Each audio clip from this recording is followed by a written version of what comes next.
The Humber Street Gallery is Hull's latest pop-up art space and perhaps the first to receive serious funding. It's self-consciously a contemporary art gallery. But what does contemporary mean in the world of the arts? Put simply, contemporary art is work from living artists. But the reality is so much more complex and complicated. It questions not only the meaning of art, but the role and purpose of the art gallery. This exhibition from Sarah Lucas is an excerpt from Power in Woman. It's rather unsettling and perhaps shocking to some. The shock value of contemporary art is misunderstood. The aim isn't just to give offence, but to challenge, to provoke, to question. The artist is trying to elicit a response from the audience, and we shouldn't be surprised if this makes us feel a little uneasy at times. This major retrospective exhibition by Hull's own Coombe Transmissions is deliberately transgressive. So much so that the art collective was run out of town in the early 70s, escaping to the relative freedoms of London. The work of these art provocateurs sits uneasily in an art gallery, not because of what they did, but how they did it. Coombe Transmissions were performance artists. These are promotional posters, not works of art. The musical instruments and costumes are just objects. The artworks are performances that took place decades ago. A few of these happenings are preserved on video. Are these videos art? Maybe.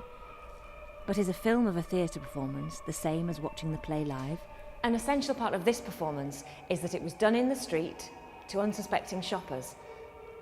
So am I looking at art? Or am I looking at someone creating art? A contemporary gallery will always have an uneasy relationship with the art it displays. Their role is to bring people to the art. But the art is often challenging, and at times the artists trade in outrage. Sometimes the art itself seems unsuitable for a gallery space. Does a piece of video art need to be in a gallery? Does a piece of performance art that confronts the public even want to be in a gallery? Coombe Transmissions wanted to smash the system, yet their exhibition and performance at the Institute of Contemporary Art in 1976 was vital to boosting their profile and securing funding.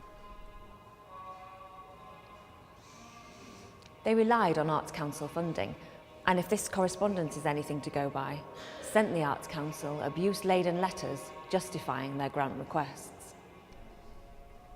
None of this undermines the role of a modern art gallery. Art that pushes at the boundaries will be challenging, and its relationship with the world will be awkward. This uncomfortable but essential interplay between the artist and the gallery is one of the defining energies of modern art.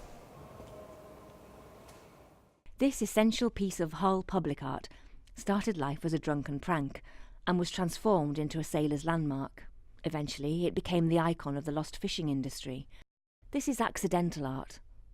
It challenges you to call it art, or dismiss it as drunken vandalism.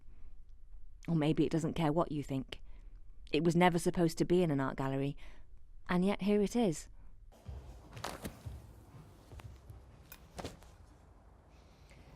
This is space for today's art. Art that doesn't always fit into the standard gallery. It can be a home to non-art, accidental art, outsider art, the unwelcomed and the unwelcoming, the questioning and the questionable, as well as the conventional paintings and sculptures that happen to be created within our generation. A contemporary art space is not just for the weird, but the wonderful too.